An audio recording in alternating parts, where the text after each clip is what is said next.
This show is brought to you by Safety FM.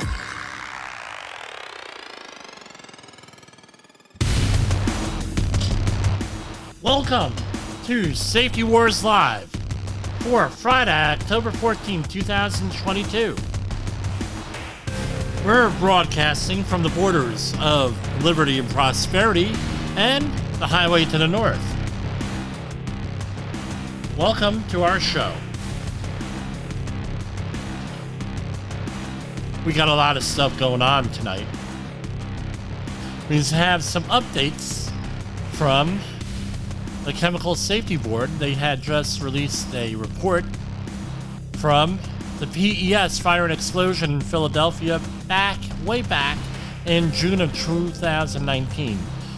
When I was working in the refining industry, they were making a big deal out of this, and it should be a big deal. I'm shocked that there wasn't more mayhem. We're going to finish off with a discussion on fall protection, because it's Fall Protection Friday. I had to figure out alliteration for the other days, for other safety topics. Somehow, Biohazard Monday doesn't really sound good. So, here we have, in Chicago, a 5th grade teacher allegedly made a kill list of students. A 58th grade teacher in East Chicago, Indiana, it's not Chicago, Illinois, it's East Chicago, Indiana, where I've been, there's a lot of oil facilities there, has been detained by police after it was discovered that she had a kill list of individuals, which included her students and staff members. She worked at St. Stanislaus School in East Chicago, and this happened Thursday. There had been reports about a threatening report that had been made at the school. Upon arrival, the officers spoke with the principal and assistant principal of the school, who claimed that the teacher told the 5th grade student about the list and informed them that he or she was at the bottom of that list. Well, I don't know what precipitated that, but sounds a little bit ridiculous. I do know that teachers do keep lists. And what they do is they identify, I've been told this by several teachers over the years, that they actually keep lists, and hold on, I'm getting some feedback here. I got to fix that. They keep lists of students and then check back as to what they're going to be. And some schools have a pool. This one's going to be a criminal. This one's going to be a doctor. This one's going to be a lawyer, what have you. I don't know how different this was, why you would have a kill list, but thank God they got a hold of the person and they're doing an investigation before something really bad happens. Our next story. The Department of Justice is sued for explaining why it won't protect Supreme Court justices' homes from protests. So it's against the law. It's a federal offense, actually, to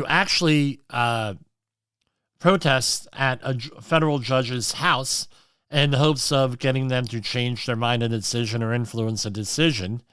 And apparently, the Justice Department is being very selective on when they enforce this, or who they enforce this on. And they're being sued right now. It's the Heritage Foundation versus the Department of Justice. It was filed this week in the District Court of District of Columbia. And one of the parts of the case is that the DOJ has refused to provide documents requested under the Freedom of Information Act, explaining why it won't enforce the FOIA. And it goes on and on and on. And this is, again, a thing. We had the January 6th incident, what have you, on the Capitol. We're focused a lot on that. Well, now we're having issues with other federal officials, in this case, federal judges, the Supreme Court. They're breaking the law. I don't know. Why are we seeing a disparity on enforcement, apparently? Hopefully we got this all straightened out, because we can't continue to dislike and argue with each other in this country. that will be a safety issue. Also, hold on. Europe's rising demand for gas provides gains for Australian liquefied natural gas exporters. So basically, higher prices is canceling out the transportation issue, right? And as the transportation costs. It's sort of like there's a saying out there, at least from my era, that Seinfeld has an anecdote on every part of life, right? So if you recall the Seinfeld episode where they were trying to get return deposit cans for deposits in areas, in this case Chicago, right? Because they got a higher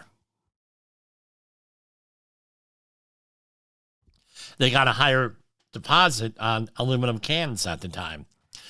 And Newman decides that they're going to pack, right? He has there's a postal vehicle going to Chicago making like an emergency delivery. So he says, we're going to go and we're going to pack the whole thing filled with aluminum cans so you can get the higher deposit rate, because transportation is not a factor anymore. It doesn't cost to transport this stuff because the post office will do it.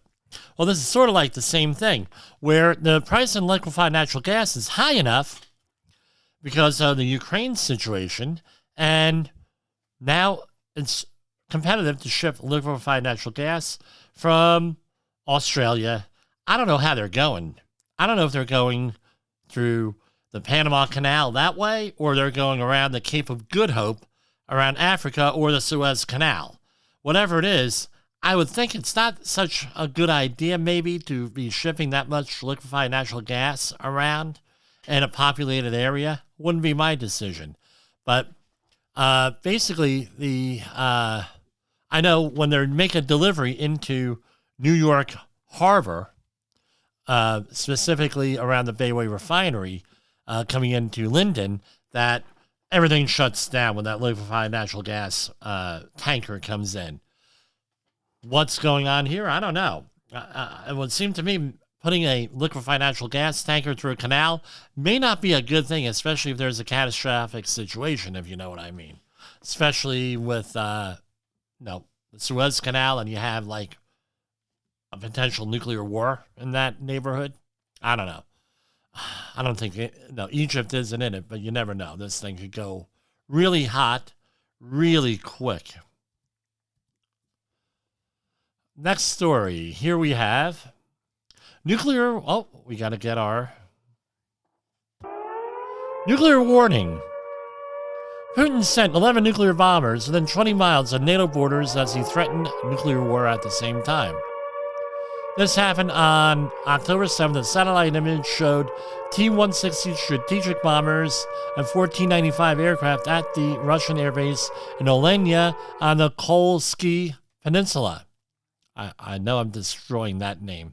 And 2 days after that, another image showed one of the T-160 bombers. That's a little bit alarming, to be honest with you. I think it is, at least. The FDA warns of an Adderall shortage. So Adderall is a prescription medication. Normally, it's assigned. It's prescribed for a whole bunch of stuff. But mainly ADHD, ADD, and some other conditions, narcolepsy being one of them. But it's an amphetamine salt. The FDA said that alternative therapies for these conditions were available and advised that patients speak with a healthcare professional on what the best treatment plan is.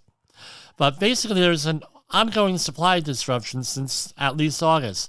Last night, we covered the Ozempic shortage, the Ozempic for diabetes and treatment, and where it's being used for off-label things, for example, weight loss. And guess what? Now the same thing is going with Adderall. Now, I think two major medications for managing medical stuff, common medical problems, I think that's a little bit disconcerting, where now we're having shortages of this stuff. But we'll see what happens. one of the manufacturers is not expecting supplies to be recovered until at least March 2023. See your doctor for advice before you start messing around with your prescriptions. So now there is a theory now that serial killer in Stockton, California might also be the duck walk killer from Chicago. So there's a serial killer in Stockton, California, and they're trying to wonder if it's the same person that was in Chicago. And basically, this has been going on in the investigation in the background. I mean, which is not off the record, but it's like in the background where it's happening, but nobody's talking about it. So the Stockton serial killer, according to police, has taken the lives of 6 people and injured a 7th in Stockton and Oakland. And now they're all people out there freaking out. I would too. Last week, the police released a video of the killer. Now they're thinking that they're linking the 2 killers together, one in Chicago and the one over there. Something to think about. Full disclosure, one of my former political associates, my political life, was the minister for David Berkowitz, also known as the Son of Sam killer from the 70s. And he was his minister for many years. And it was just the stories that he would tell on of things out there. Obviously, nothing confidential, but but everything that was on the public record, according to them. He said, he did manage to reform himself and found God in prison, which is a good thing, I guess. Some good news. Well, let's finish on some good news. The first ever cancer vaccine could be ready in months, saying to say. This is coming from Moderna and Merck, and they have said that there is this is a game-changing vaccine which is meant to combat high-risk melanoma, which is the deadliest form of skin cancer. It's similar to the technology they use. Is similar to the technology for the COVID vaccines. The cancer shot is tailored for each patient to generate T cells, a key part of the body's immune system based on the specific mutational signature of each tumor. Well, this is a good thing. And let me go and remind everybody that they need to check themselves for skin cancer, or better yet, have their significant other check all over their body for skin cancer. And then we could probably get a good chance in fighting this, because early detection is key.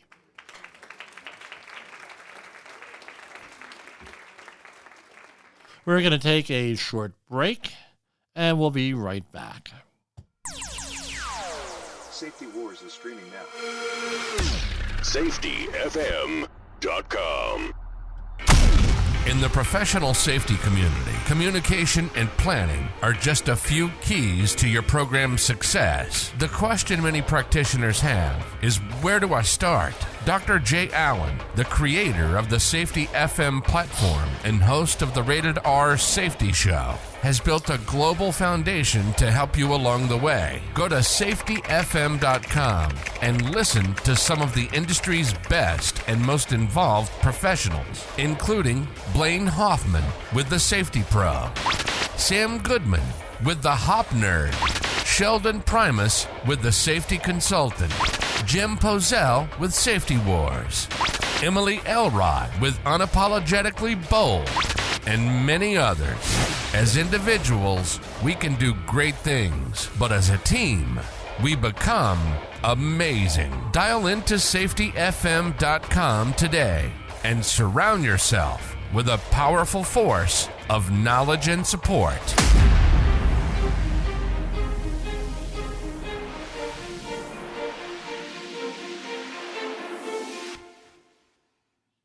You are listening to Safety Wars.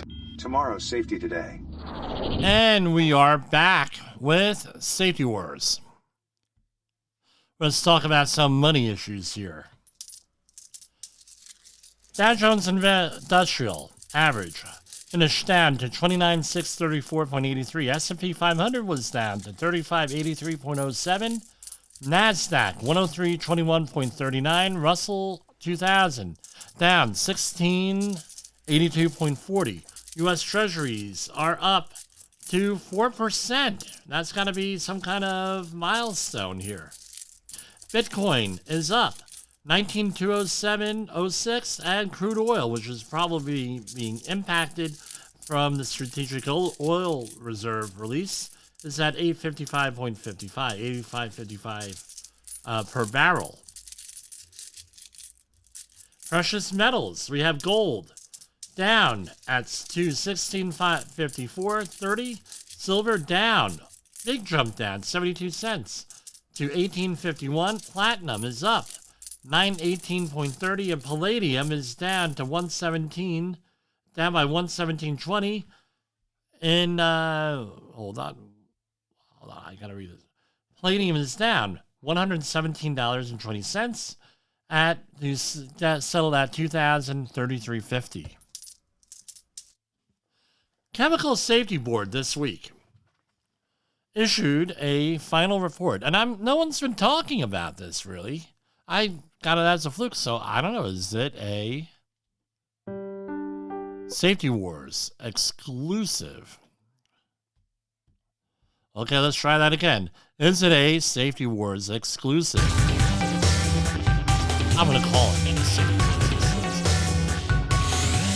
This is from October 11th, 2022. This is right from the Chemical Safety Board press release. The CSB released its final report into the 2019 PES fire and explosion in Philadelphia. If you recall, a hydrofluoric back in 2019 in June, outside of Philadelphia, there was a massive explosion that occurred at the Philadelphia Energy Solutions refinery. That basically the incident occurred, well, I'll just read it. The incident occurred when a corroded pipe elbow ruptured, releasing process fluid into the refinery's hydrofluoric acid alkylation unit. So hydrofluoric acid is a catalyst in whatever they were doing there. During the incident, over 5,000 pounds of highly toxic hydrofluoric acid were released. A 38,000-pound vessel fragment launched off-site and landed on the other side of the Schuylkill River, and an estimated property loss of $750 million resulted. The company went bankrupt, but I mean, you should see, they have videos, I'm sure they're on the internet, of this thing exploding and this big vessel fragment flying. And two fishermen, as I recall, why were you fishing this Schuylkill River? I don't know. Hopefully they were sport fishermen and not sustenance fishermen. And this big friggin' piece of steel they found. Unbelievable. This is one of the largest refinery disasters worldwide in decades in terms of cost. The local community in Philadelphia, fortunately, was not seriously harmed, but given the refinery's location, it could have been much worse.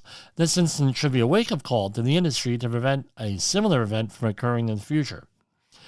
The CSB's investigation that over 117,000 people reside within a mile of the refinery.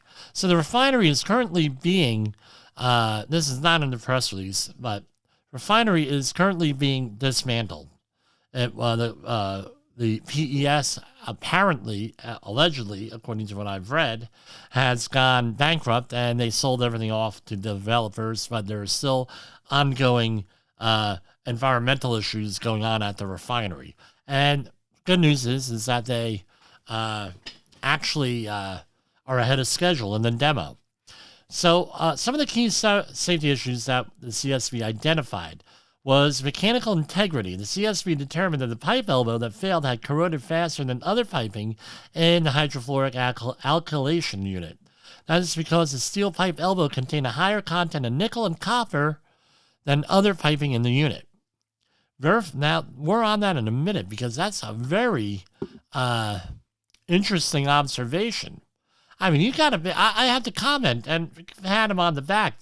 You got to really have your groove note together to do this level of analysis here with this, right?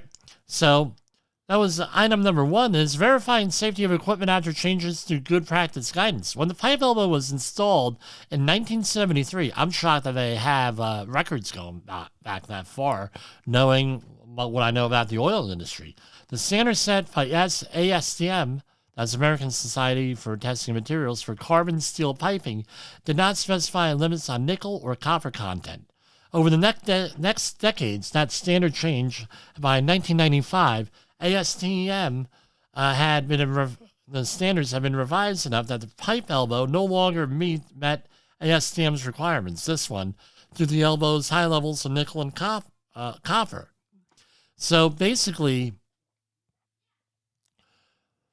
the spec changed. All right, this is often what happens. I'm not saying this has happened here, but this is often what happens on these jobs. Some standard changes, and because it ain't ruptured, it ain't leaking, it ain't broken, they're not going to fix it. And apparently that might have happened here with PES. And that goes into it, right? To prevent catastrophic incidents, companies and industry trade groups must ensure process safety when new knowledge on hazards is published, according to CSV Supervisory Investigator Lauren Grimm. Right? So she went on to say a comprehensive evaluation of unit piping never occurred despite regulations from both the OSHA and EPA requiring companies to determine that their equipment is safe to operate after industry standards is updated. So CSV found also, we have a couple of bullet items here. There were no remotely operated emergency isolation valves installed in the HF alkylation unit, meaning that somebody had to go in there and physically turn things, which with a major fire, that may not be really a feasible thing to do because you're supposed to protect human life first, the environment second, and property last. Although these valves are not explicitly required by API standard, that's American Petroleum Institute standard on safe operation of HF alkylation units, if PES had installed such valves, the release from the pipe elbow could have been minimized and the subsequent explosions could have been prevented. As a result, the CSV is recommending API to update the standard to require installation of remotely operated emergency isolation valves on the inlets and outlets of HF-containing vessels, and any hydrocarbon-containing vessels meeting the defined thresholds. Now, hydrofluoric acid, let me recall with all of you folks here in the safety world, HF is one of those things where you get it on you and you don't realize it until it goes and starts eating away at your bones. And the typical treatment for this, so I'm told, is to start amputating things until there's evidence that it's not destroying your bone marrow. Bullet item number 2, safeguard reliability in HF alkylation units. On the day of the incident, pumps designed to spray large volumes of water to suppress an HF release failed to activate early in the incident as the elements to remotely operate the pumps were damaged by the fire and explosions. 40 minutes elapsed from the time of the release began before a worker was able to manually turn on a water pump. In the meantime, HF escaped from the unit and vaporized. As a result, CSV is recommending API to update its standard on the safe operation, blah, blah, blah, to require that critical safeguards and associated control system components be protected from fire and explosion hazards, including radiant heat and flying particles. And they're also calling on inherently safer design. So, according to this CSV, Chemical Safety Board press release, of the 155 U.S. petroleum refineries currently in operation in the U.S., I didn't know we had that many refineries, to be honest with you. 46 operate a similar process. And it's one of the, and it's also one of the, HF is one of the highest, one of the 8 most hazardous chemicals regulated by EPA's risk management program. So, alternate technologies have been created, specifically sulfuric acid as a catalyst instead of HF. Although sulfuric acid is highly corrosive and causes skin burns upon contact, remains a liquid upon release and does not present the same risks surrounding communities. So, you safety professionals out there, what is this called in the hierarchy of controls, the traditional hierarchy of controls? It is a substitution. You're substituting a less hazardous chemical, no, a more hazardous chemical. You're getting a less hazardous chemical in there for a more hazardous chemical, however you want to say it.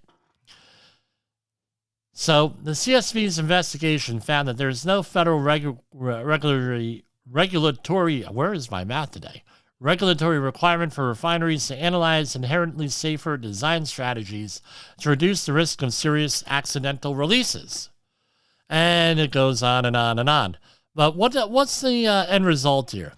So these facilities have to be upgraded every so often. All right. And as they're upgraded every so often, it would probably behoove, what they're recommending here is that they update technologies. My understanding also from insiders that were related here, because I was in the industry, and I guess this is a Safety Wars exclusive. My understanding is that they area where this pipe ruptured, it was a very difficult area to get to, and it impeded any type of upgrades being gone on. The report doesn't say that here, but that's what I understand from the industry. So take it or leave it. I have no way of verifying that. So, but it wouldn't surprise me, because it's not the first time that I've heard of something like that happening, where things are never upgraded because of that, because of whatever.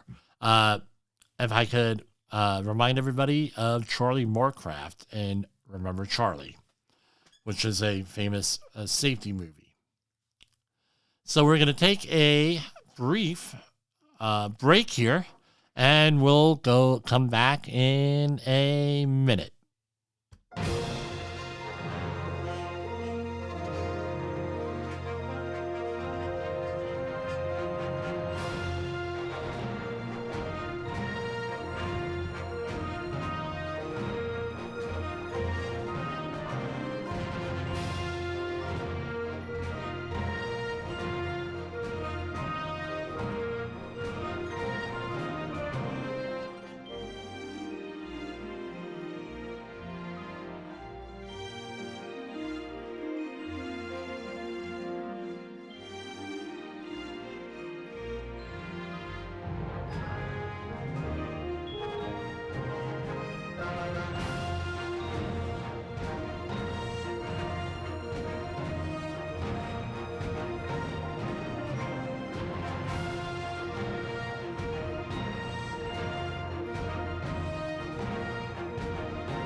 Okay, we are back. Safety Wars is streaming now. SafetyFM.com. You are listening to Safety Wars. Tomorrow's Safety Today. Okay, we're back, and we're going to be talking about our main subject here, which is fall protection. So this past week, I presented a fall protection competent person training class for one of my customers, and specifically it was the competent person portion of the class for the Army Corps of Engineers. So there's a lot of stuff. With fall protection standards, there's a lot of stuff going on. There's several different standards. They all have their little nuances here. One of them is the EM 385 standard under the Army Corps of Engineers for the Army Corps of Engineers projects. So that's updated. It's currently being updated. They're supposed to issue something in the very, very near future.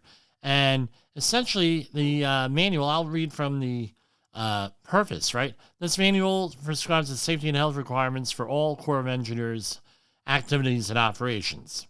The manual applies to headquarters, and all the fixed locations and facilities that are typically DoD related things, as well as U.S. Army Corps of Engineer contracts and those administered on behalf of U.S. Army Corps of Engineers. So, if you're working on a DoD project or anything administered by the Army Corps of Engineers, which, believe it or not, is a lot out there. I've been on environmental cleanups that were administered by the Army Corps of Engineers, and we had to comply with some of the things in the M385 standard, even though, and typically when the Army Corps of Engineers loans out often their personnel, if the EPA is short or another federal agency is short, they lend them out to go and administer cleanups, things of that nature. That's not unheard of. So you have several different things related to fall protection. So you have your normal, let's assume we're in construction. Walking and working surfaces is in the 1910 standard, that is general industry, but we're talking about the 1926 standards. So you have the OSHA standards, which are essentially the 1926 500 area. Right? And you also have the 1926 451 for scaffolding, and going on to steel erection, 1926 760. Underground construction and stairways and ladders, that's all dependent on fall protection on that. So, that's OSHA. So OSHA is the law. Right? Basically, if OSHA comes down and cites you for fall protection issues, it's going to be the law. And if they're not regulating some aspect of fall protection, then they're going to go to an industry standard. For example, the ANSI 359 standard for fall protection. And the ANSI 359 standard is very comprehensive. Let's back up here. So for a regulation to get updated under OSHA, it takes many, many, many years. It does. We're talking 10 or 15 years in some cases to get it a standard. Unless it's an emergency temporary standard, then it's only temporary. And if you've been following the COVID stuff, that's very, we should all be pretty much experts and familiar with it. So what OSHA says is for a lot of these standards, if we don't have a standard, you have to go to an industry standard. ANSI is one of the industry standards. NFPA is another agency, another National Fire Protection Association, where OSHA defers to them also, right? So ANSI has, I don't even know how many standards. They have standards dealing with fall protection, obviously, hearing protection, eye protection, hand protection, you name it, every aspect out there. NFPA is related to fire and fire rescue type things. So you have to know where you are. What applies to you? Is it construction? Is it general industry? Is it maritime? Is it marine terminals? Is it agriculture? Is it something else? Are you on a DOE job, Department of Energy job, where you have totally different requirements on a lot of that stuff? You have to know where you are. So here you go. So what OSHA considers fall protection to be one of their focus 4 hazards, meaning that they've seen a lot. It's one of the most frequently cited things. It also leads to the most amount of injuries, whether they are same level falls, meaning you're tripping and falling, or you're falling from height. And I mean, it's a lot. It's something like almost 1/4 of the injuries. 1/4 of the fatalities under OSHA are fall protection related. They have to do with a fall. So what are some of the requirements for this? Some of the frequently cited standards, right here. And let me think here. So under I'm just going to give an update of the regulations here. So, for example, under subpart M, 1926 subpart M, 1926 501, you have a duty to have fall protection systems for your employees. Real simple. And they outline all different things. They outline leading edges, different requirements. They require, this is where the 6 foot rule comes in, and hoist areas where you're going to be hoisting things onto, let's say, a roof or an upper level, you're required to have some type of fall protection. And then holes that are holes in decking, including skylights, have to be protected, right, from that. All different types of form. But what does it come down to? 6 feet, all right? And from falling from other levels. Even for excavations, dangerous equipment, all different things. Okay. And it also applies for residential construction. So let's say someone's doing your roof. Guess what? It applies. How about for wall openings, or they're demoing a wall or building a wall? Yeah, that applies. And it also applies, the duty to have fall protection is you're protecting your employees from falling objects. Now, what's the hierarchy of controls? In Gravitech, and I'll quote them, they have some pretty good, one pretty good handout here that's often used by safety professionals called the hierarchy of fall protection. But basically, there's 5 different things you want to do. And it's very similar to the other hierarchy of controls that we're all used to. And that still applies. You have hazard elimination, where you're going to eliminate that hazard somehow. Maybe do it, the example they use is changing a light bulb with a pole. The second one is a passive fall protection system. And that's where, if you can't eliminate the hazard, you have passive fall protection. What are you talking about? Covers would be one. Top rail, mid rail, and toe board on railings that meet OSHA and ANSI requirements of 200-pound limits, weight limits on the top rail, 150 on the mid rail, and 50 pounds on the toe board. And if you cannot do that, you cannot guard it, you cannot put a guard over it, which is what this is a guard or a cover. Then you have to move into number 3, some type of a fall restraint system. And there's certain advantages to a fall restraint system. That means it's they're often called fall restriction or worker restriction systems, where you're going to limit the amount of area where you could travel. So if you are in on a roof and you rig up your fall restraint system, so you cannot fall over the roof, right? Fall off the roof. That's what you want, because then you're eliminating a fall. So that's a basic line on that. There's some certain advantages. So, for example, an anchorage system, what you need to tie into with a fall arrest system, your anchorage point has to hold 5,000 pounds. The fall restraint system, by OSHA letter of interpretation, it's only 3,000 pounds. So that might be something that you want to do as opposed to that.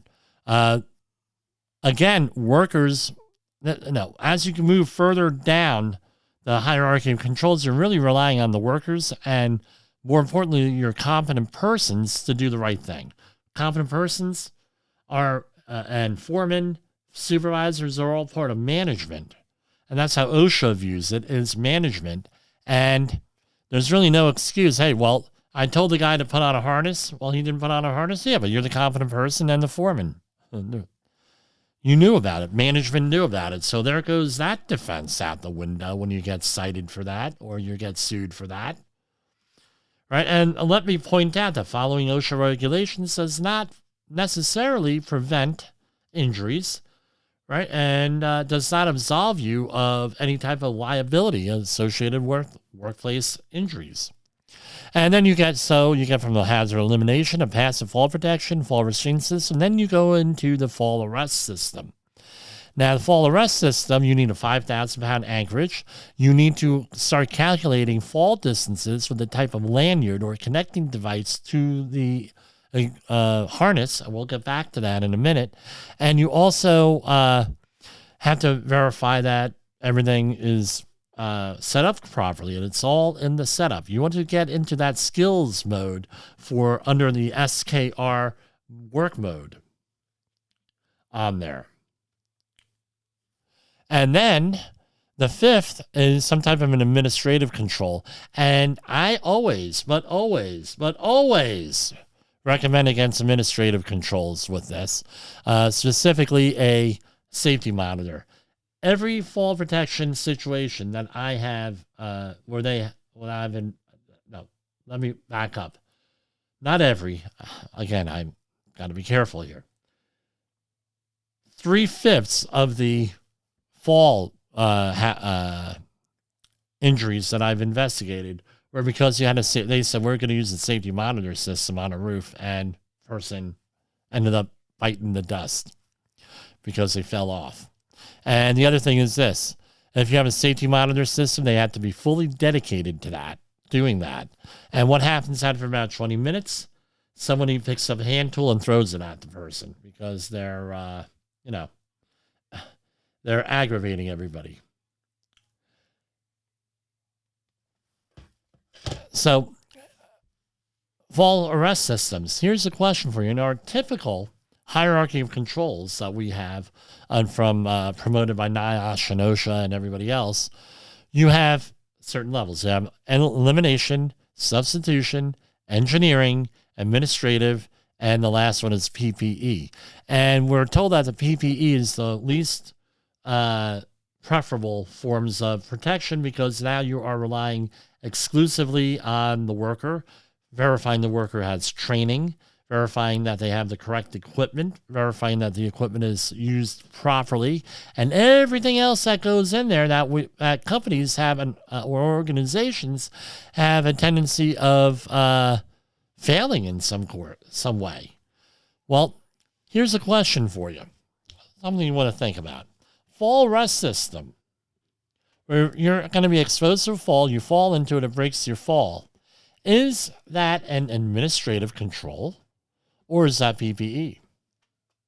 Or is it a substitution? Which one is it on that traditional hierarchy of controls? I'm going to argue, and I would argue, that it is a substitution. Because if you think you're going to fall into a harness and a lanyard and not get hurt, a harness, lanyard, and anchorage system, a fall protection system, not get hurt, and it's not going to hurt, and you're not going to get injured, you got another thing coming. Why? You have a lot of hazards that happen with a fall into that system. Let's say that you have a pre-existing back injury. We're talking herniated disc. Let's say you're talking, you can have suspension trauma. You can have many, many, many different injuries from that, but you're not going to die in all likelihood if everything's set up appropriately. So it's more of a substitution. That doesn't mean it's not going to hurt. Now, some of the challenges in using a fall arrest system or even a fall restraint system, under OSHA, everything has to be set up. Everything has to be inspected by a competent person under the 1926-32 regulations. And what's a competent person? Someone who's able to assess the hazard and fix the hazard. Companies often fail with that when they don't identify the competent person. It's usually the foreman, but sometimes, in some cases, it's been the owner of the company because the foreman didn't even have authority to change things. So how do you like that? In some jurisdictions like New York, if you're the competent person and if you screw up, it could be a criminal or civil penalty against you. Moving onward. ANSI, the American National Standards 359, their requirements for competent persons are very explicit, as are the U.S. Army Corps of Engineers thing. And we do training and all of this stuff. So, for example, here we'll thumb down here. I have the standard ad right in front of me. So under the Army Corps of Engineers EM 385 standard, you have a fall protection program manager, which is also a part of ANSI Z359.2 and all of this stuff. Then you also have a qualified person for fall protection. And this is the person that is also more or less called out in 359, but not really. Yes, no. I don't have that standard in front of me, but you have to have a qualified person designing things for technical support. So normally, often an engineer, but it does not necessarily have to be an engineer. It could just be somebody very, very knowledgeable in fall protection who's able to design it and who is able through professional standing, however we are going to define that, is able to be a qualified person. So, for example, for certain systems, I'm a qualified person on some of them. I can be legally on paper a qualified person. Is that something I go out and do? Probably not. I have a qualified person available that I could call. The big thing is that whether it's OSHA, whether it's ANSI, or whether it's the Army Corps of Engineers, they focus on the competent person. The competent person is responsible. This is out of the Army Corps of Engineers thing. The competent person is responsible for the immediate supervision, implementation, monitoring of the fall protection program that's developed by the fall protection program manager, and installing the equipment designed by the qualified individual. So that's the main focus of a competent person and with fall protection. And there are a number. I'm looking at a whole page of stuff. And they have to be trained in all this stuff and pretty much everything that has to do with fall protection, including, and we understand the use and software. We understand all that stuff. But the things that people often do not focus on, because I think it's because it's towards the bottom of the page, is that you have to verify that the end users who are working at heights are trained and authorized to do so. You have to verify training. That's a competent person. So let's say that you have an employee who does not know what they're doing, has bad work habits. It's that bad apple that the behavior-based safety people often focus on. Are there bad apples? Yeah, of course. But they're not, in my experience, few and far between. Right? That's not the first accusation you throw out there. So if they're not doing their job, then guess what? They have to correct them. Under the scaffolding standard under OSHA, guess what? The competent person's got to do that. How do I manage this? I manage it because I have a list of competent persons, right? And this is on a 8.5 by 11 form. I have a list of all the employees. And the competent person signs off who they are. The competent person, okay, circle and initial. And these are the authorized people to do fall protection and to use it. That's how I manage it. This way there's no question that their training's been verified, their work habits have been assessed, they've been audited, and everything else goes into that. That's how I manage that. You may manage it another way.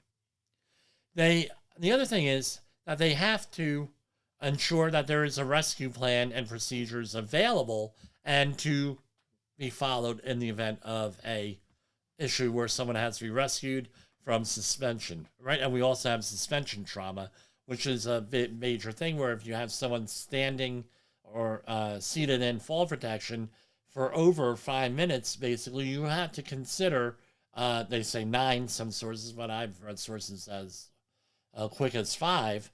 They actually have to go and verify that you have the rescue plan and procedures that are in place. The other thing is you have to review that with your crew. We mentioned, and when I taught the class this week, we were old friends. I knew everybody in the classroom. 3 of them. I've worked with them for many, many years. And we were talking about another employee that we worked with, not working there, and we said, look, this person, do you remember when this person had we were on a unit in an oil refinery, and there was a fire there, and he refused to evacuate because he didn't believe safety people. He didn't listen to safety people. That was what he did. He didn't want to listen to anybody. If there's a fire, where's the fire engine, sort of thing. not knowing that often fire engines will stop way before outside the barrier limit of the unit before. They're not going to proceed on the unit with all their equipment and everything. They're going to put it outside the barrier limit, right, where things aren't going to get damaged. Refuse to do it. You have to identify that type of individual in your workplace. Train them, encourage them, incentivize them to listen to safety. All of that stuff that goes in there. And some people, they're just not going to do that. And at that point, you have to let it's not a safety issue at that point. It's a human resources issue. And I think we all know what that means here. The competent person also has to investigate mishaps related to falls from heights. So part of the competent person training has got to be some basic accident investigation stuff. I have to talk about accident investigations. It's very important. Notifications, anything like that, they're supposed to know about. You ensure all damaged or deployed fall protection equipment is removed from service, and inspect all fall protection equipment at the frequency required by the manufacturer. And that is the EM 385. The ANSI 359 standard and industry standards basically mirror all of these things. But again, you have to figure out what applies to you. But this is all of the basic stuff a competent person has got to do. Now, the end user, meaning that the person involved at the end of this has to have an understanding of workplace activities and how to use everything and inspect and maintain and store. Big thing is storage. And then you have the competent rescuer, who is responsible for anticipating and planning the rescue stuff. Or you work with the competent person and program manager, go and work with the competent rescuer. And then you have the the competent rescuer. And then you have an authorized rescuer. Well, regardless of what you're doing and regardless of what environment you're in, what do you need? You need a competent person. You need somebody who writes these plans. You need a qualified individual, and you need you need a user, and you need a rescue team. That's what you need. Those are the 6 things. And everyone has to be trained. And there are different training requirements. Under the Army Corps of Engineers, there's a whole bunch of stuff going on. I won't go into them. But typically, the full authorized user is usually 1 day or a half a day, my experience. Competent person, 2 days, usually. And under the Army Corps of Engineers, they have different requirements. And those are going to be changed, so I don't really think it's worth me mentioning them. But what I will mention is that if you need fall protection training, give us a call, 845-269-5772, or contact us at jim@safetywars.com. Lanyards. Now you're going to say, well, okay, what about lanyards, Jim? What about them? You have to know what your, real simple, what your equipment is good for. What are its operational limits? And everything else that go on with that. So there are several different types of lanyards. And a lanyard goes from the anchorage point, which has got to be rated at 5,000 pounds. And the lanyard has to be connected to the anchorage point by D-ring by clip to D-ring, not clip to clip or some kind of convoluted D-ring to D-ring. But it has to be usually an anchorage sling, beam clamp, something like that with a D-ring. Does it have to be that way all the time? Maybe not, depending on what you're doing. But that's what companies are looking for, are manufactured systems as opposed to a rope system. I've been on projects where we have everything on there. We have it with ropes. We're able to have ropes and everything else up there. And again, you have to be trained. You have to be a competent person. You have to be a qualified individual. You need all that. And facilities have said, no, that's a no-go on there, Jimmy. We want everything manufactured. And this adds to a lot of costs to the jobs sometimes. And the other thing is this. When you tell people, no, this is what facilities are used to. They're used to people going out there with ropes And the ropes all have to be rated.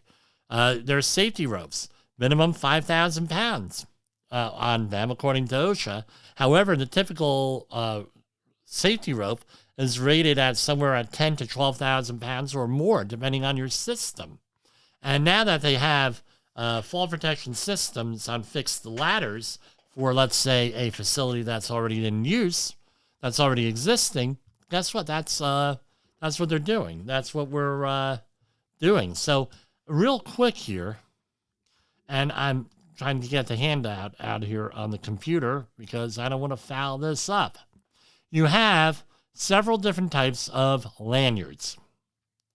And depending on the configuration of them, you could go to the website of the manufacturer and you could look up exactly what the what the requirements are for fall protection distances. So, for example, you have a 6-foot shock absorbing lanyard. With the shock absorber, and you do all of the math, it comes out to around 19 feet of free fall distance you have to have. You can look that up. But basically, it's 6-foot lanyard, 6-foot person, 6-foot lanyard, 6-foot person, 3 or 4 foot in the energy absorbing shock absorber. Then you have some stretch and a safety margin of 3 foot in there, and you come up with 19.5 feet. As opposed to a Class A SRL, self-retracting lanyard, or they're changing the name of those things, but you have a self-retracting lanyard, Class A, now you're down to 2 foot of fall plus 3 foot of safety margin. Now it's 5 to 6 feet, and Class B could be 7 or 8 feet. And you could also have a free fall lanyard, and that could be up to considerably more. And it all depends on where the anchorage point is in relation to the individual. And then you can factor in what's called a swing fall. What's the moral of the story? It's not to go out there and make you be a professional on fall protection because you heard it on a podcast. Even though that's what people did with COVID. You know, they go and they listen to something and they hear it on the internet, and then they go with it. And there's also one other type of lanyard, which is called a leading edge lanyard, where if it's going to be over an edge, it doesn't even have to be a sharp edge. It just has to be an edge. These lanyards are often snap, and it does not take much. You could go and look on the internet for snapping lanyards. So that's all the basics, and that's what we're covering for Fall Protection Friday. Next week, we're going to talk about, if there is a Friday program, we're still working things out here. We're going to talk about equipment inspection and things of that nature. So we're going to go and we'll put on a outro. Right, you have an intro, now you have an outro. Safety Wars is streaming now. SafetyFM.com.